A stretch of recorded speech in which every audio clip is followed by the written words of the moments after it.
Croatia, and then we'll start officially. For Hello sure. and good evening. Hello and good evening everyone. Dobro večer svima ili dobar dan. Produžio nam je dan od ovog vikenda puno više. Htjela bih samo napomenuti na početku svim našim sudionicima iz Hrvatske, ako ste se prijavili na EMI, sve u redu, imat ćemo vaš popis na kraju iz Teamsa, a ako se niste uspjeli prijaviti na EMI, onda samo vaše puno ime i prezime i škole HR adresu u komentarima, pa ćemo to preuzeti, dodati vas i riješiti. Ako slučajno kroz par dana ne dobijete potvrdu, a sudjelovali ste, javite se slobodno da grešku ispravimo. Anita, pozdrav i tebi, izvoliti sa onim našim uobičajenim početkom. Može, dobar dan svima i od mene. Hello Andreas, nice to meet you online. As Alenka said, we will just do a few introductions in the beginning, and my job at the very beginning is to share my screen and share a video, just a few slides with regards to our national agency and eTwinning. So I'll share my screen.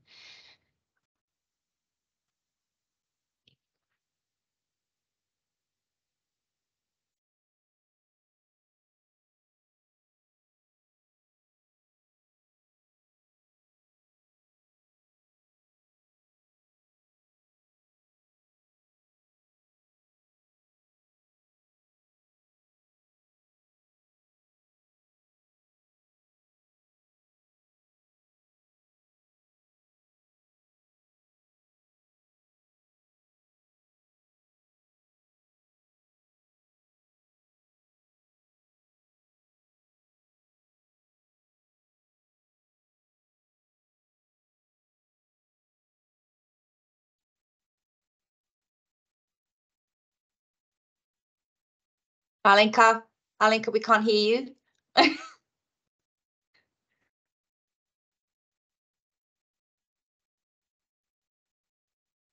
Sorry.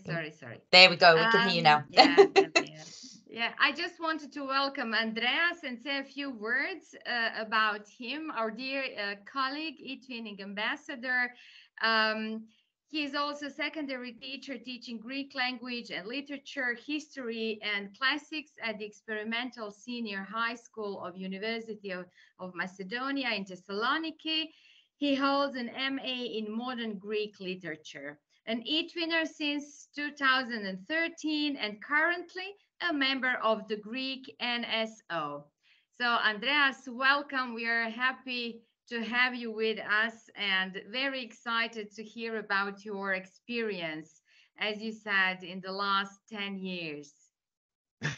Hello, I'm deeply honored to be here with you, and I'd like to thank Alenka and Anita for this invitation and for this chance to meet you online.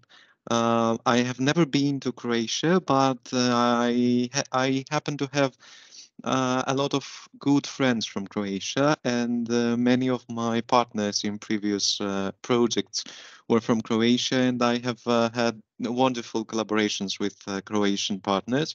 And so I would like to honor this experience by being here and just sharing my experience of the last 10 years I have been an eTwinner myself. So let me share my PowerPoint. Andreas, as you're getting your PowerPoint presentation ready, I just wanted to say a few words. I'm also very excited to hear about your stories. I haven't seen the presentation, so it's going to be very interesting from my perspective as well. The whole point of these webinars is for our colleagues from Croatia to meet international eTwinners who have new ideas and experiences. Every time that we hear any of our colleagues' stories. I know that we all come away with more motivation, more inspiration, and kind of a desire to connect even more with teachers and colleagues from outside our own country. And also the point of these webinars is to show our Croatian colleagues that eTwinning is all about cooperation and collaboration. In this way, they get to meet new eTwinners and, as I said, connect with them. So we're very grateful to have you with us, and thank you for taking the time out from your busy schedule to connect with us. We'll let you speak until maybe about 5:30, and then at some stage around that time we'll give you a breather from your presentation, ask you a few questions. I know that Alenka and I always have something that we want to ask, but there are usually questions from the participants as well. So that's the kind of time frame that we're looking towards. But I'll stop talking now, and the floor is yours. I want to add something. Sorry. Okay. I just wanted to add, I forgot to mention it at the beginning, that actually my first project partner ever on eTwinning was from Greece. So it's a special, for me, a special connection, a special feeling for eTwinners from Greece. Oh, I'm so happy to hear that, Alenka. I hope it was a nice experience. Yeah, very, very nice. Just as you said, with you and our Croatian teachers, it was the same thing. It was wonderful, wonderful. And we are still in touch with Eleni. Eleni Topatori is my dear colleague and friend eTwinner from Greece. Yeah. This is the twinning spirit. It's not just collaboration for work, it's friendship, it's bonds for a lifetime. So that's right. And that's exactly what we want to share and spread. So please, let's see. I totally resonate your feelings. And I hope that I can just contribute a bit to this whole project of yours and to your vision and your attempt to inspire people through these webinars. We are sure that you can. Thank you. Thank you. I was wondering what to share with you tonight. And I tried to make a combination of my 10 years journey through eTwinning till now, and grabbing the opportunity to give you glimpses of projects and activities that we have carried out with my partners throughout these years, and maybe use all these things as just ways to discuss about the eTwinning benefits and all the wonderful things that eTwinning has brought to my life, and as well as to many others' lives from what I have heard. So, lesson number 1, don't be afraid to try new things. This was the first step I took to get out of my comfort zone. When I decided to register for eTwinning myself in 2013, as I mentioned before, I had already some years as a secondary teacher. I had probably found some ways that I could do my lesson efficiently, but not very inspired or very engaging for my students. I wanted to find new ways to do that, but I wasn't very eager to get out of my comfort zone, because I thought that, it might need a lot of work, it might need a lot of extra load for me outside of my workload, my already heavy workload. And I was not very enthusiastic when I registered myself. I just registered myself and said, okay, we will see. Let's give it a try. Now, after 10 years, I would say, don't be afraid to do this. It is so gratifying, it's so refreshing, it's so uplifting. It pays you off with the best possible and the best possible ways. And since all of us who are eTwinners are nice people, let's bear in mind lesson number 2, that nice things happen to nice people. I was really lucky to have my project in the very first months of my registration in eTwinning. A colleague from Spain, Conchita, sent me a message suggesting that we could collaborate. It was her first eTwinning project. It was my first eTwinning project. We were both novices. We had no previous experience of that kind of work, but we said we will give it a try. And it was a really easygoing project, not a very fancy one, as you can imagine, but it was the best first experience in eTwinning I could have hoped for. Because everything went smoothly, students were enthusiastic about working with students from other countries. Everything went fine. And as you said, you have a spot in your heart for your first Greek partner. I have a spot in my heart for my first Spanish partner, and actually my first 2 Spanish partners, because for my second project, which was Troy Today, it was a year after the one I mentioned. We worked with Jaime, another teacher from Spain, a very experienced one. My luck was continuing, and we had a wonderful project together. It was a much more complicated project that required a lot of effort from ourselves and from our students.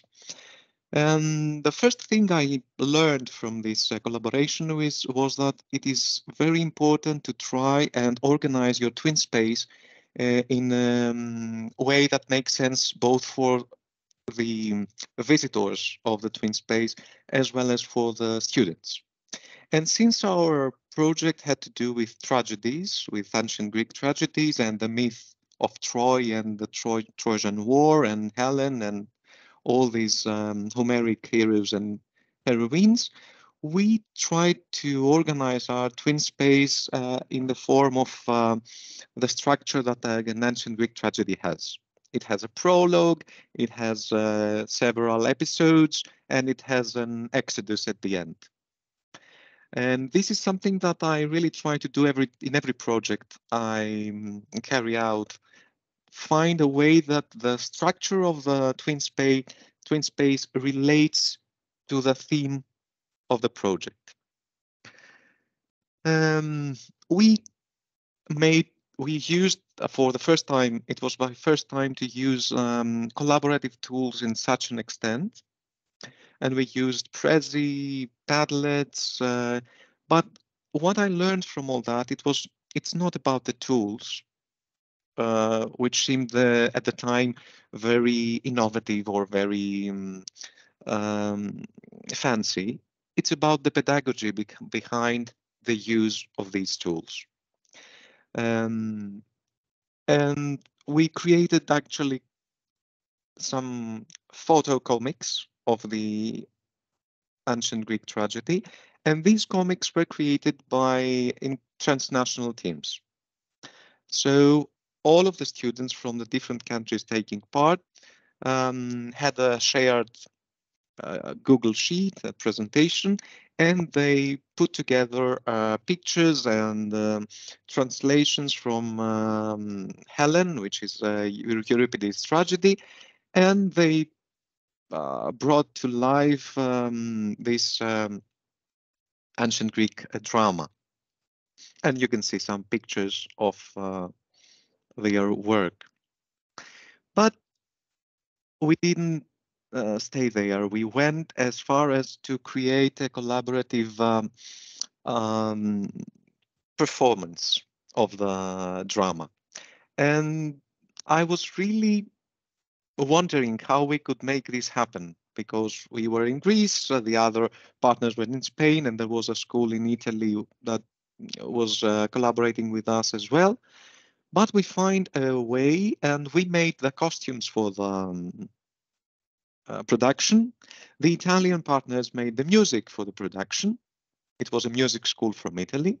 And when we brought all these together, the Spanish school made a production of the play using our costumes and the music that the Italian partners created.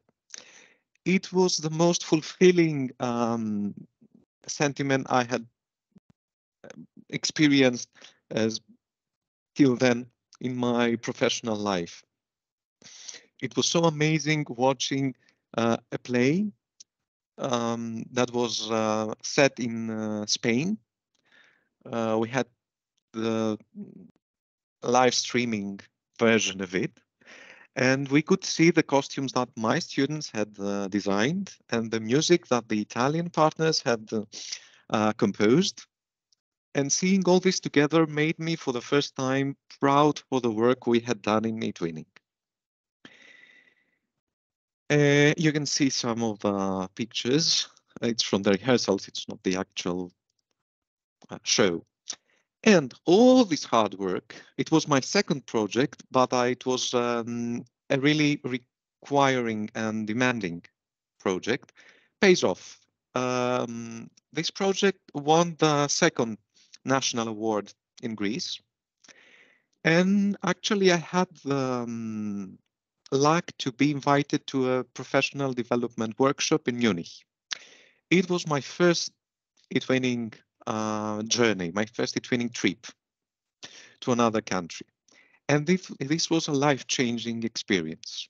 I don't know how many of you have already been to a workshop with colleagues from other countries in eTwinning or other Erasmus Plus opportunities, but it was something that I consider to be a turning point in my professional life. I was so happy to meet like-minded people from all over Europe, exchange ideas with creative, inspiring, hardworking people from Croatia, from France, from Italy. The workshops I attended were so enlightening. I think that these PDWs are what makes eTwinning so much different from other initiatives, and it explains its success story so far. We were deprived from those trips during the COVID years, and I hope that we will start meeting each other in person again. And there I had my first Croatian bond. I attended a workshop by a very distinguished Croatian colleague, Adrijana Blažić, and I was the winner of the competition she had us take part in, and I was awarded this wonderful Zagreb heart-shaped medallion. Lesson number 4, don't be afraid to take a break or take it slowly. After this award-winning project, I didn't know how to go on. The partner we worked together the previous year was not intending to do another project next year. I had met several other people that either some of them were not really experienced, other didn't want to get themselves involved in a project. That year, I was trying to find my way through it in eTwinning. But this year that I didn't do any projects, it's the only year I have never made any eTwinning project for these 10 years, was actually really useful, because everything that I had learned so far, I had the time to digest it and put it into action more with more self-confidence the next year. And since the previous experience had ended with a trip, my next project was about visiting other countries and about cultural heritage all over Europe. It was a project where for the first time I had my students involved in coding activities, collaborative coding activities through Scratch. And they made different games related to monuments and sites from all around Europe. It was a project that had a lot of communication and interaction among students. All of the previous projects had some kind of communication and collaboration, but this was the first time that I realized how strong and how important is the opportunity we can provide to our students to exchange ideas, to communicate it in authentic communication situations with students from all over Europe and practice their English. I'm a Greek teacher. I teach Greek, but I think that it's invaluable how they had the opportunity to practice their English through this kind of projects. I wish that when I was back in high school as a student, there had been such opportunities as eTwinning. And we created a collaborative map with all the different monuments and cultural heritage sites from all over Europe. And the evaluation that we got from students, from parents of students, because it was the first time we had parents invited to our twin space and they had some kind of involvement in the activities, was very enthusiastic. So we thought that I just saw that Adrijana just joined. If I saw, okay. Adrijana, I was just mentioning you because I was reminiscing about the first time I met you in Munich and the Zagreb heart-shaped trophy you gave me for the competition and the escape room you had created for us there. I pre-screened it, so we will show it to her. Okay, great. Thank you, Alenka. Yeah. And welcome, Adrijana. We have to say that so far, I think everyone has mentioned Adrijana and how much they learned from her. Happy to have her on our Croatian eTwinning team. She is a wonderful person. Hi. I just dropped by to say hello to all of you and especially to Andreas. Hi, and Adrijana. Greetings from I'm so London. happy to see you. From London. Oh, lucky you. Hello, London. Yeah. So please so, continue. Right? I will stay here and listen to you.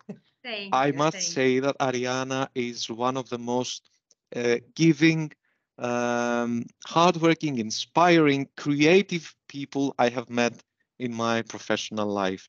I owe a lot of what I am as a teacher now to Adrijana and her ideas and her eagerness to help us and share what she has already learned. Thank you, Adrijana, for everything. Andreas, thank you. But it is easy for me to be sharing and inspiring in such an inspiring community dedicated to sharing. So it's really my honor and my pleasure to be part of this community. Thank you. Thank you for being your colleague and friend. We will have more of Adrijana in the following slides because I had the privilege to collaborate with Adrijana in a very beloved project of mine. As I was saying before, this project had enthusiastic comments from parents and from students, and we thought that we could extend the project to become an Erasmus Plus mobility opportunity. The thing that helped us was the fact that we won the eTwinning Award for Cultural Heritage in the framework of the European Year of Cultural Heritage in 2018. So this was a strong asset in our application to get an Erasmus Plus grant and have our students travel. And this is a picture from the very first mobility of that project. As you can see, I don't know if the picture can show how happy the students were, how energetic, how it was one of those moments when you feel so lucky that you are a teacher and that you have the opportunity to help students travel and experience all those kinds of things. The 6 students I was accompanying at the time, 5 of them was the first time that they left the village. I was working at a village near Thessaloniki at the time. It was the first time they were out of the village, out of the whereabouts. The first time they boarded an airplane, and of course the first time they were abroad. And they had the opportunity to stay at Dutch families if the mobility was in Amsterdam, and communicate with their peers from the Netherlands and try Dutch food. They were not very excited about that, but it was a new experience. And parents came back when we were back to Greece and said that their children were transformed through this experience. So the synergy between eTwinning and Erasmus Plus is invaluable. And as my journey in eTwinning moved deeper and deeper, the next project helped me dig into the diversity. Since till then, I had collaborated with, let's say, countries from the western part of Europe. Spain, France, the Netherlands, Italy. It was the first time that I collaborated with countries like Azerbaijan, Armenia, Georgia, that were so far from what the European Union, from the experience from European Union that I had so far. And it was a project that had students engaged in a lot of communication via a lot of apps, not just TwinSpace. And they had the opportunity to share their clothing, the national costumes, and their school's clothing, their towns and their living areas, the music they liked. And it was the first time that I saw how students were surprised to find how many things they have in common. And the collaborative product of this project was a collaborative cookbook that had a lot of recipes from all the involved countries. And they were recipes, some of them were very local recipes, very distinct for the area of their origin, French ones, Armenian ones, Greek ones. And there were a lot of recipes that showed a common background and a common base for all European and other students involved in the project. And it was the first time that I tried to implement an eTwinning project in my history lesson. And it was very, very interesting because usually the history lessons, especially in Greece, they are all mostly related to Greek history or history related to Greece, one way or the other. And it was the first time that we had events from Armenian history or from Azerbaijan history incorporated in our curriculum. And it was very eye-opening as an experience. And we created a collaborative timeline, a timeline where different events from the common European history and from the different local history of each country were depicted on the same timeline. At the end of the project, more than 80% of the students said that they felt that they had more in common with the other students than in the beginning of the project.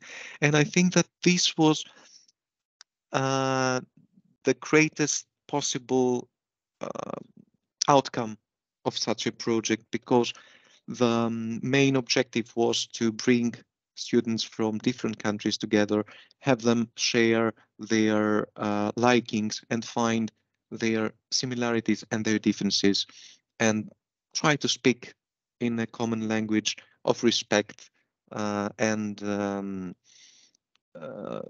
loving relations. I think that you said that you would like to have a break around 5:30. Is it a time? I see you're looking at your watch. Yeah, it's 5:30. It is. I have just a few questions. I was kind of waiting for a break in your presentation, so just before lesson 7 sounds like a good time. What I found very interesting was one of those first projects where you said that you wanted to find a way to structure the twin space so it related to the theme of the project you were doing. So the twin space looked almost like a book. Is that what you were saying, like with a prologue and with like chapters in it and so forth? Is that something that you do with each project? Is it do you look for different ways to structure your twin space? Because usually, I must admit, I usually have the very same structure in most of my projects, but I find this very, very interesting. Do you change this? Yes, I try to change it. It's not easy to do so in every project, but whenever the project I have an idea that might connect the structure of the twin space to the theme of the project, I go for it. Some other times I have created, I will show you later on, another project where the twin space was structured with activities that were named in a way that the first letter of the activity formed the word multilingualism. So it was mapping the interacting with each other. So when they enter the twin space, they see the word multilingualism. Okay. We try to find creative or less creative ways to structure the twin space, because actually this was a difficulty of mine when I first entered eTwinning. The fact that we had the freedom to create a twin space in a way that we wanted, but at the same time, when you're not experienced, you might find yourself a bit lost on how to structure and put the different pages together and the sub-pages, and how a visitor might need guidance to go through all the pages. But I think that's such a very visual way to connect each project specifically to a theme. So no, that's definitely an idea I'm going away with today. What I've been doing for the past couple of years with my projects is I put an emoji at the beginning of each page. So, but that's because I also work with younger children. So if their English is not very good, at least they look at the sign just before the actual page title, and they orientate themselves that way. So that's what I've been doing. I kind of find that works as well. I wanted to ask you about digital tools. You said, and I think this is something that a lot of people agree on now, post-corona. It's not about the quantity of digital tools that you use, because I mean, there are so many, there are so many brilliant tools, but you have to kind of pick and choose the ones maybe that, do you choose the ones that you like the most, or the ones that are the newest, or the ones that you're the most familiar with? How do you decide which tool you will use for which project? First of all, I must admit that in the beginning, I was fascinated by the amount of tools available, and I wanted to try them all. And I was impressed by projects that had a lot of tools. That nowadays I tend to use much less tools than in the beginning, but I try to find ways that my students' engagement with the tools is not just they go on the tool and just contribute something. I try to find ways that the tool is organically linked to the activity. It's not always that easy, but I try to find the tool that serves the purpose of the activity, and not vice versa. Because in the beginning, that fits the best with what you're doing. Yeah. I must say that I wanted to use, let's say, Wakelet for the first time. I tried to find an activity that I could use Wakelet. Now I try to, first of all, have very clear in my mind and in the collaboration with my partners what the objective of the particular activity is, and then try to find the tool that suits this purpose in the best possible way. Yeah, I think that's the best way of doing it. But then, you know, again, I must admit, a few years ago, I just wanted to include everything. Yeah, me too. I can totally everything looked understand. Fabulous. And now I'm going to mention Adrijana again. She's turned the camera off, but all the artificial intelligence tools that she's been suggesting, because she's heading this this MOOC on the European School I'm Academy. so jealous. I want to use them all.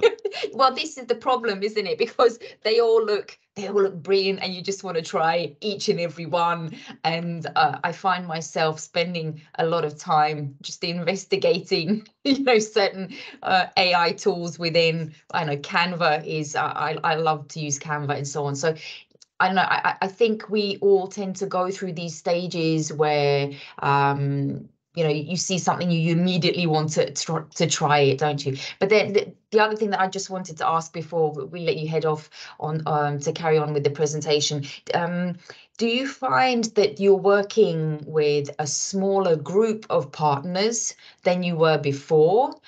Because we had a guest from Greece a couple of weeks ago, Nektarios Parasopoulos. I know. And he said that he used to believe that a project was good if you had lots of partners, you know, as many students as possible, but that now he tends to do the exact opposite. Do you find that as well?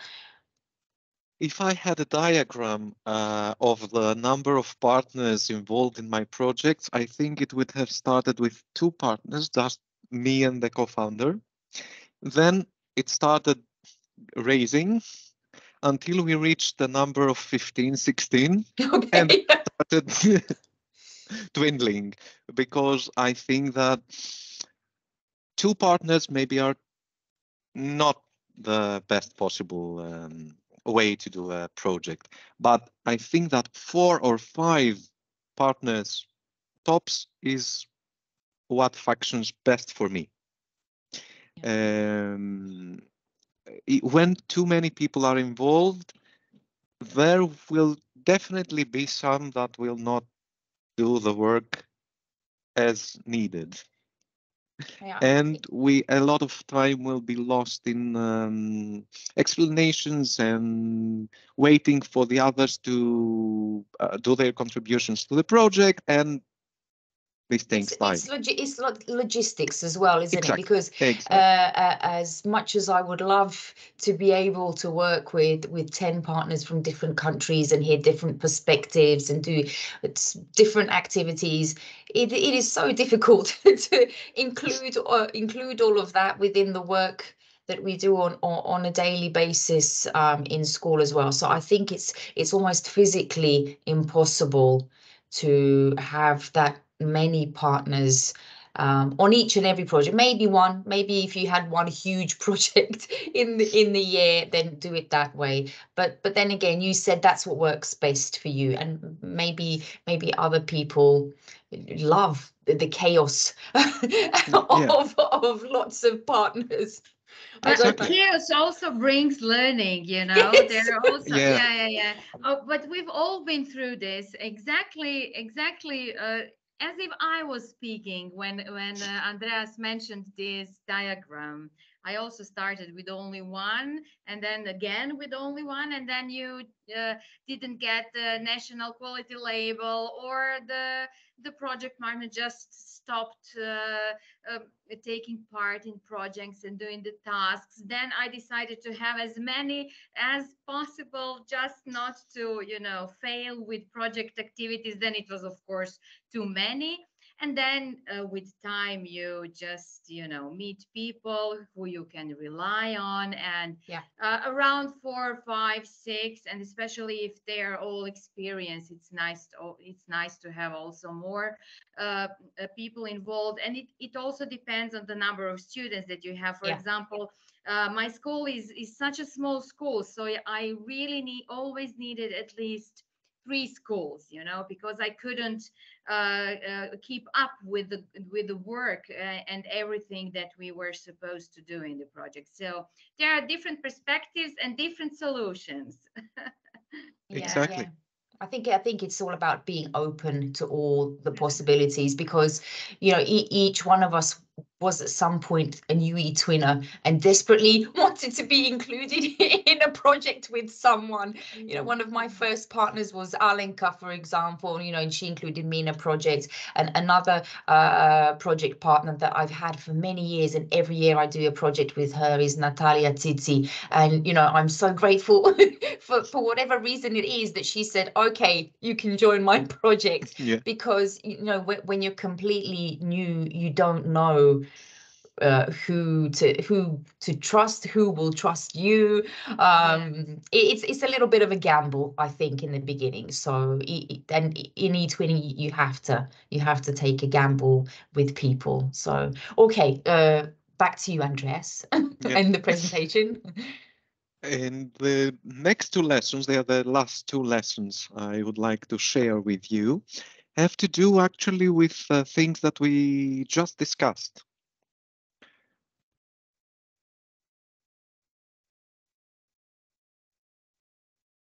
Let me share my. Hope that it is okay. The lesson number 7, creativity is intelligence having fun. I will now go to the 2 projects that I have most fondly kept in my heart.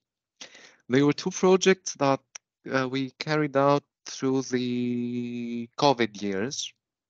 So the major part of them was carried out while schools were closed and we were teaching remotely. And I think that they were 2 of the reasons that kept me sane throughout these difficult years.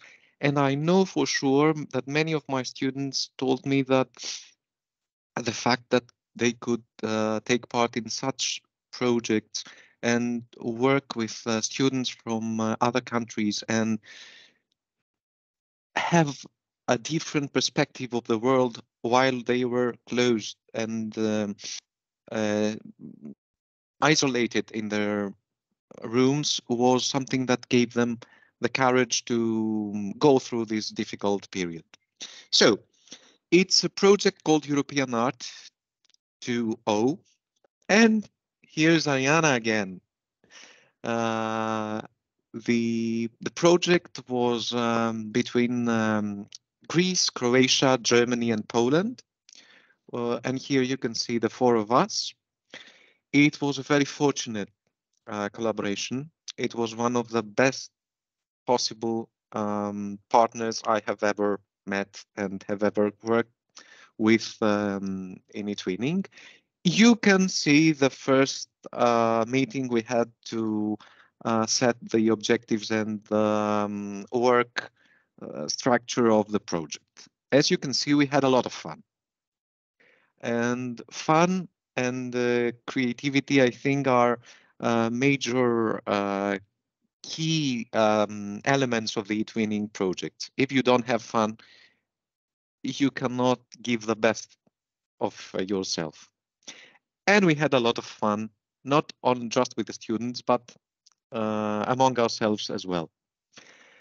It was a project about art, and students worked in transnational teams that were named after European artists, and each team got the name from a name picker wheel randomly. And this is the logo. They tried to incorporate different paintings and art pieces with quotes about art. And we used extensively Europeana. It was one of the first projects that I used the Europeana resources to such an extent. And it was very useful because it was a time where students were really exposed to billions and trillions of digital information all day long, because they were in front of their mobiles and their computers all the time. So it was really important to learn how to use these resources, how to credit content, and it was really important. And we had the 3 steps. We started curating resources about art, engaging with applications that had to do with the digitalization of art, and the most demanding activities were the creative ones, where students were called to create different artifacts that had artistic elements. The curation step was the search for online web pages of galleries, museums, and other institutions that had to do with art. It was our way to cure the closure of museums and the fact that we had no access to the actual pieces of art. The engagement, it was a time where the Google Arts and Culture application was first launched, and our students were among the first ones to give it a try. And we used a lot of augmented reality applications, such as Squiver Vision, to bring pieces of art into life. And the creative process, we took part in the Europe Code Week 2020, and they created these simple pieces of art via coding. We used the Europeana resources that were in public domain to create jigsaw puzzles and GIFs. And all of the GIFs were related to interior spaces, as you can understand, because it was the year of closed spaces. We created even advent calendars using digital resources that had to do with art, collaborative games, and escape rooms. Each team created their own collaboratively created an escape room related to one of the artists that had named them, And all of them were different stages of a huge escape room that one needed to go through in order to find the exit. And here you can see some pictures from the actual escape rooms. It was the year of online meetings, not only in eTwinning, in everything. So it was an opportunity to use the Europeana resources as virtual backgrounds. And Adrijana was very, how do I say, her contribution to the project, apart from all the other things, was very important in the evaluation phase. We created a lot of self-evaluation procedures where students had the opportunity to evaluate their individual work as well as their teamwork and get a chance to reflect on their own practices. And it was extensively disseminated through social media and presented throughout events. This project won, it was awarded in the 16th European competition in Germany, the Wettbewerb, and it won the first national eTwinning prize in Greece. And it is included in the last annual eTwinning book, Our Future Beautiful Sustainable Together. You can find this project I am talking about. And the last lesson is about friendship and eTwinning as a family. I have been through 10 years in eTwinning. I have met a lot of wonderful people, teachers and students from all over Europe. I have made friendships.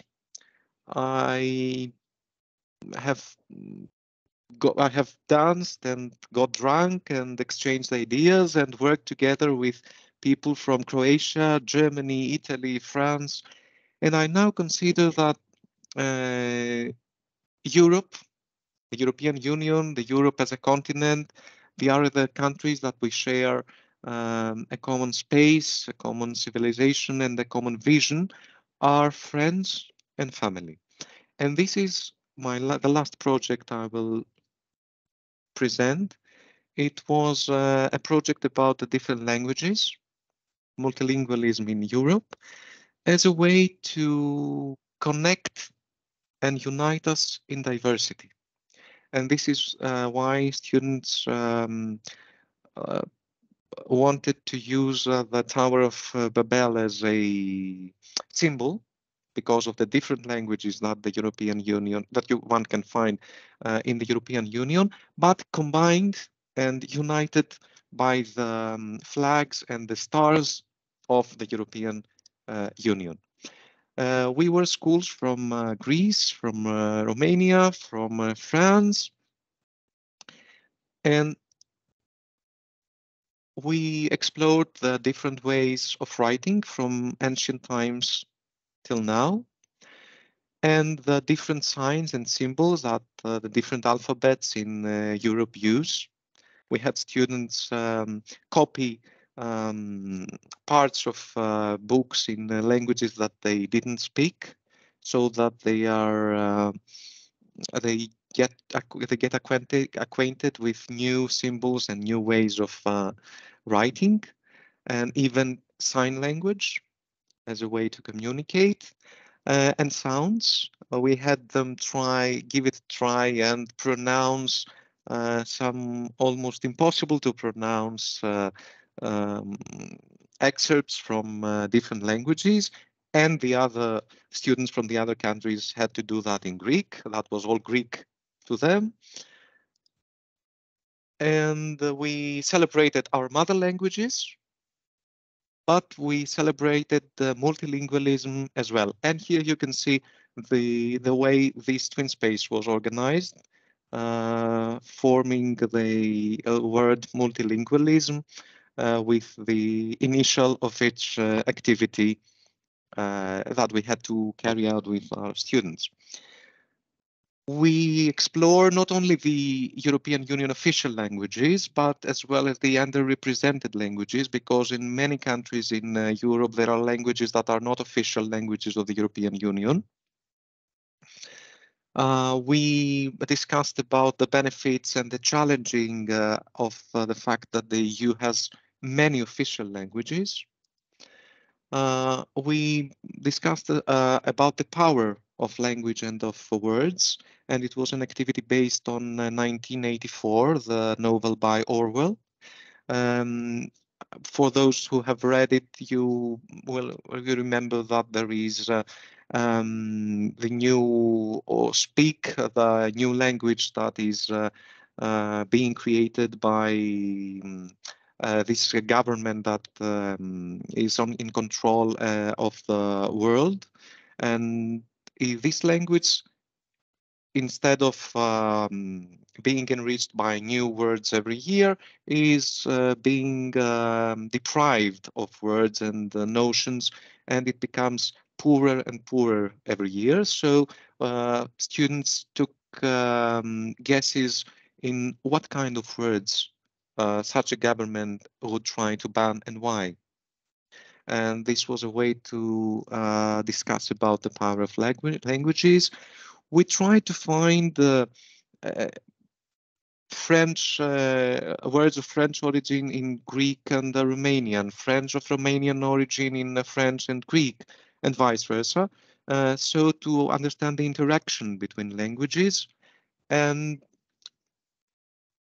most people, after this activity, most students found that the interaction between languages is a good, not a bad thing.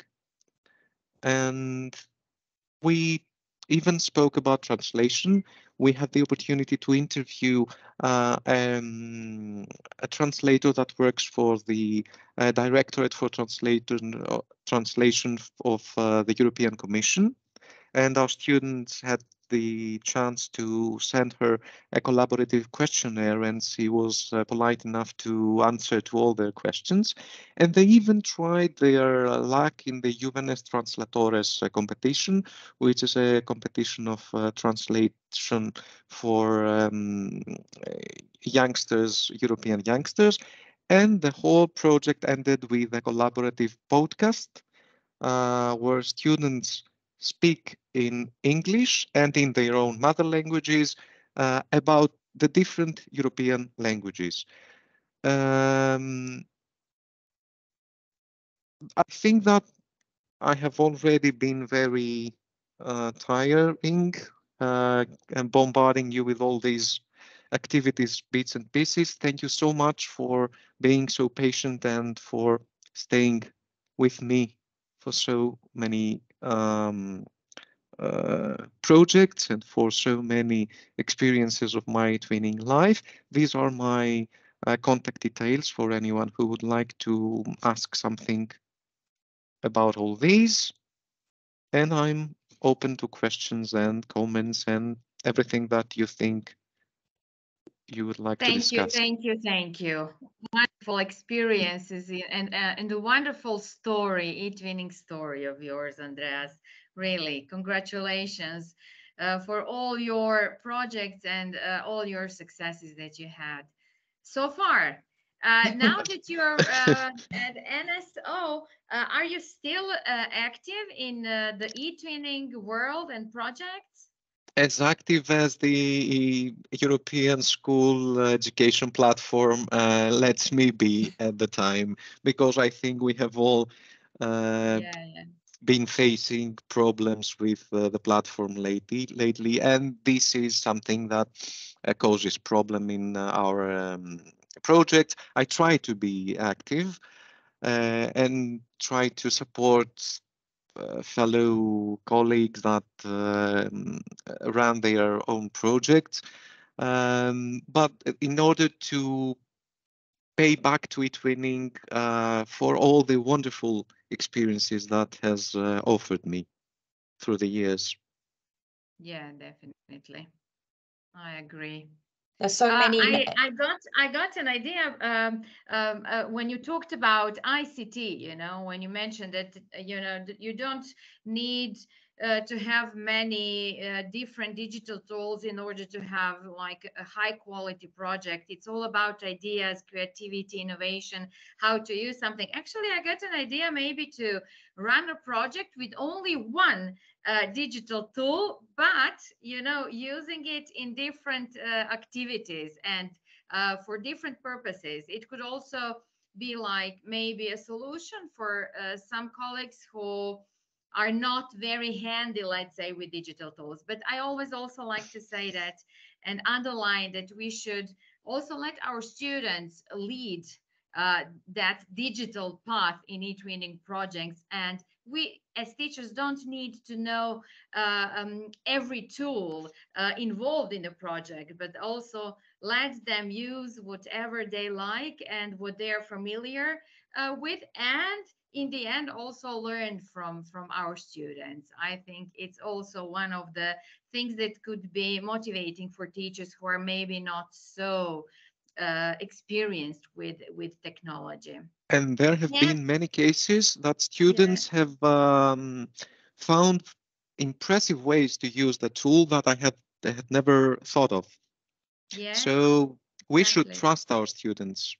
Definitely. And one of the quality criteria says also that we should let our students decide on the activities, but also on the way how to deal with the tasks during the project. So maybe why not suggesting and maybe giving some solutions to our participants today.